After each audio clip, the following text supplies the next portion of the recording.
Sadiq Khan is standing for re-election as London Mayor in a week's time. By quite a stretch, he's the favourite to win, and that's in part because of the quality of his opposition. In hustings on LBC this week, the Tory candidate Susan Hall was challenged on her use of social media. You liked a post calling Sadiq Khan a traitor rat. You made a baseless claim that he supported electoral fraud. You employed an Islamophobic trope about Londonistan. Is that the musings of a serious politician? I have apologised for my social media a long time ago, and many times, and I have learnt from that. I rarely use. What have you learnt? I've learnt that you have to be very, very careful when you just flick on things without thinking twice about it. But I've apologised for that, and I've learnt. They're not just hurty words. And I've learnt from I have learnt from my mistakes. Sadiq Khan. Well, this is very serious because it affects me and my personal safety and my family's personal safety. Would you feel safe in a London run by someone who tweeted and liked those things? I'm very careful what I say now, and I've thought long and hard about this, Tom. I fought 3 council elections. I've fought 3 parliamentary elections. This is my 3rd mayoral election. The Tory candidate is the most dangerous candidate I fought against. Well, I think that's an outrageous comment. Now, however dangerous you think Susan Hall is, she's certainly out of step with most of London. The Tory candidate has endorsed Donald Trump. She wants to move Notting Hill Carnival out of Notting Hill. And this is most unforgivable. She's called Gemma Collins a, quote, stupid, fat, blonde woman. Right? You do not come for Gemma Collins. Very, very unpleasant. She also said she'd say it to her face, which I think is probably even nastier. She also seems all over the place when it comes to policy. Last week, she said this when asked about Sadiq Khan rolling out universal free school meals to all of London's primary school kids. Why you feel as though a system which has lots of children's charities are very against rolling back on a universal system. So I'm interested into why you feel that a means-tested system is the way to go, because it does affect so many young people. Yes, it does. If it's targeted, then you can give people more nutritious meals. I've been knocking on doors now for nearly a year. People are telling me the quality of these meals aren't good and they're sending their kids in with packed lunch. Mm-hmm. We're looking at £140 million. That money could be targeted to the kids that really need that, far better than a blanket target for everybody. Now, I disagree with that position, and I think there are lots of really good reasons why having universal free school meals is worth the money, right? Lots of studies show it makes people, work better at school. It's also nice to have everyone sort of eat together and get food together. So I disagree with her. But one thing you can say about Susan Hall's answer there is that it was coherent, right? If you have universal free school meals, you are also subsidizing richer people. And in theory, that money could be more targeted. It's the classic argument between universalism and having targeted support. So I think she's wrong, but it was coherent. However, in the LBC hustings, she bizarrely completely changed her mind. Asked whether she would commit to keeping universal free school meals, she said this. Yes, I did, and I actually committed to it before Sadiq Khan did. So there's no... I did, and that can be documented. That has been documented.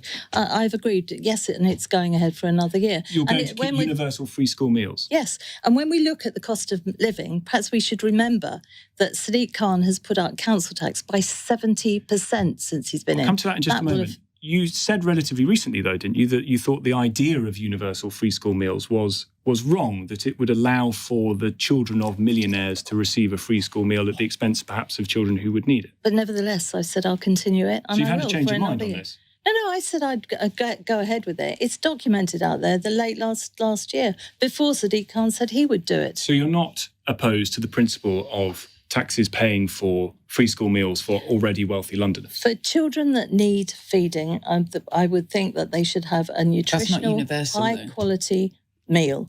And that's what we've agreed to continue for another year. How much does that cost? 140 million. Sadiq Khan, you would continue this on for children in secondary school? Well, congratulations, you've got the Tory candidate perform a U-turn live on air. She's very confused. So a week ago, she's saying it's a terrible idea to have universal free school meals. It should be targeted. Now she's saying, oh no, I'm fine with keeping it. Now, so the way to square this circle is she's saying she's going to keep it for a year. So presumably, if she were to put forward a coherent argument now, she would say, yes, in principle, I'm against it, but obviously I don't want to, change the rules immediately, so I'm going to keep it going for another year and then I'll get rid of it. But instead, she's just got this completely bizarre sort. I suppose she's trying to speak depending on who her audience is. So if she thinks that there might be a right-wing person listening, she says, "Oh no, we shouldn't have universal free school meals." And if she thinks a left-wing person is listening, she might say, "Oh no, I am going to keep it for a year before I get rid of it." Doesn't seem very coherent or persuasive to me, which is good for Sadiq Khan. It's not only Susan Hall, though, who has some potentially incoherent policies. The Greens raised eyebrows in a video this week, promising they would reduce murders in the capital to zero. Now, that would be great, of course. No one wants murders. I'd love zero murders in the capital. But is it realistic? Now, that was put to Green candidate Zoe Garbett in the LBC hustings. I think, Zoe Garbett, you've suggested that you would like to see no murders in London in 10 years. Yeah, That's fantasy land. That's not going to happen. I think we have That's terrible, but there's nowhere else in the world. We have to absolutely set what our ambitions are, and I think any higher than... No. Yeah, absolutely. I think we need to, because then all of our strategies and all of our policies aim towards that. I've worked in the NHS, and we have targets and policies working towards addressing mass inequalities. And I think if you don't set a bold target, you're not going to take the action to get there. Now, I suppose it's all very well to say, well, it's a target, but there's no point in having a target unless it's also, kind of a pledge to get there, because anyone can set a target. Obviously, if we were to pick a target out of the air, we'd all say, oh, we'd like zero murders. But if you say we're going to pledge zero murders, right, we're going to have this target of zero, you're suggesting that's possible. And I have to say, I share the host's reaction to that pledge to achieve zero murders in a city of 9 million people. That's the important thing here, right? A lot of people live in London. And the defence from a Green London Assembly member didn't exactly reassure me that they'd thought through this idea. So Zach Polanski, all-round good guy, he tweeted this: "You'll see that people like to sniff at the idea of zero murders in London, but it's not what but if that's not what your target is, why not? Why engage at all?" And then he says, "Take a look at the capital city labelled the US murder capital, who got to, checks notes, zero murders." Right now, that seems okay. Wow, what is this US capital that got to zero murders? That seems very interesting. If an American capital city got murders down to zero, perhaps we can too. However, when you read the article Polanski has linked to, it says this about the city in question: East Palo Alto, wedged between San Francisco Bay and Palo Alto, was home to little more than 28,000 people in the last census count, and the median household is about $100,000. Right, so if you've got a population of 28,000 people, that's more than 300 times smaller than London, and everyone there seems quite middle class. Median household income is 100,000. I'm not sure that's comparable to London, so I'm not really convinced by this pledge. Now, if you're at home thinking, why is Michael harassing the Greens? He's being too hard on the Greens. They deserve a right of reply. Don't worry, they will get one, because I will have Zoe Garbett on Friday's show, so she'll have a chance to put forward her argument as to why zero murder pledge, or why a zero murder pledge, isn't completely pie in the sky. Of course, we'll also talk about the Greens' other policies for London. For now, though, Helena, I want to get your view on this. What's your read on the London mayoral race? Do you think a pledge for zero murders in a city of 9 million people is reasonable and sensible? The thing is, I'm a member of the Green Party, so obviously my views on this are going to be pretty skewed, so I was going to want to declare that first of all. I think broadly, right, I obviously have my disagreements. I'm allowed to have disagreements with the party I'm a member of, and I would rather see, when it comes to having a target, I do agree with the idea that probably should be achievable, but I think that saying something, there are plenty of countries overall, especially in recent times in the post-pandemic world, who've been able to get down to like 0% as a percentage of like per 100,000 people, right? You're never going to get it down to zero specifically, but you can get it to approximately so. And I think that's probably a target that wouldn't achieve headlines that allow you to get kind of discarded as being a party who's not looking serious. Unfortunately, as much as the principle behind the policy prescription is good, the optics are also what's important. I've talked a lot recently about kind of how optics really has to be your top goal, because you're supposed to be trying to win people's hearts and minds rather than just trying to have just a set of principles. You need both of them at the same time. So that's probably what I'd go with. And that kind of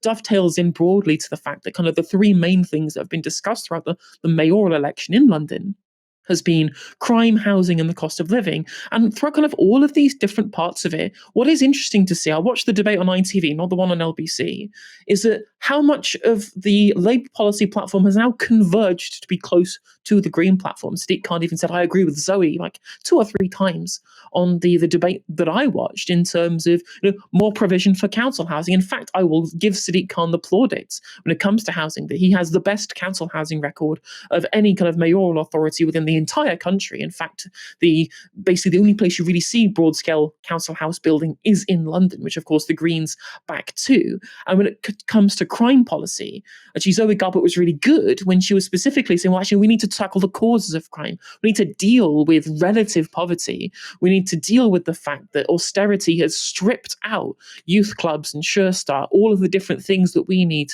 to ensure that people from underprivileged backgrounds have all of the necessary things to build a proper life. That means they won't turn to a life of crime.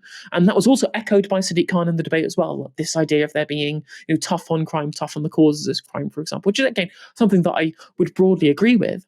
And when it comes down to cost of living, the idea that we should have free school meals for all school-age children, primary and secondary, I fully support. It's been a Green policy for a very long time, and it's current policy under Lutfur Rahman in Tower Hamlets as well. So it's shown that it is possible. And of course, on the means testing argument, Susan Hall I just fundamentally disagree. And there's 2 main reasons for this. The first of all is you save money by means testing usually because you have to administer the means test and pay all of the overheads for that. You don't have to have a payment system for those who aren't members of it. But for political reasons, it means that first of all, you don't single out those who are the recipients of it, but it also stops there being a sense of resentment from those who don't receive it, when it comes to this, everyone's getting their free stuff. Why am I getting free stuff? Well, if you give everybody the free things, it makes it far more politically useful to do so. So that's something that that's been long-time Green policy I fully support. What's interesting, the Tories have kind of given up. It's not, she's not their first choice, remember. There was another candidate who got removed from the selection. She was the second choice candidate, really and truly at this point. And it seems to me that since they know they can't win, they've kind of, as we saw from that weird advert that they put out a couple of weeks ago, the weird one about London under Sadiq Khan, it seems to be what they're trying to do is trying to undermine London more broadly and use that as a blueprint for the rest of the election around the country by using London as a scapegoat on the assumption that they just abandon London politically because they barely win anywhere in London anymore. One last point I would make. It's great. It's really good that we have more of these political debates, more political engagement across our screens as well. But why are we having multiple televised debates for the London mayoral race when we're having nothing of the same things for West Midlands, East Midlands, the North East mayor, a really important one because people like Jamie Driscoll getting a platform to speak up, and all the other mayoralties around the country? I would love to see more high-profile televised debates from other areas of the country that are just as important as London. I think the news media probably has correct criticism for being too London-centric. I'd like to see that broadened up, especially in a post-levelling up world, at least rhetorically.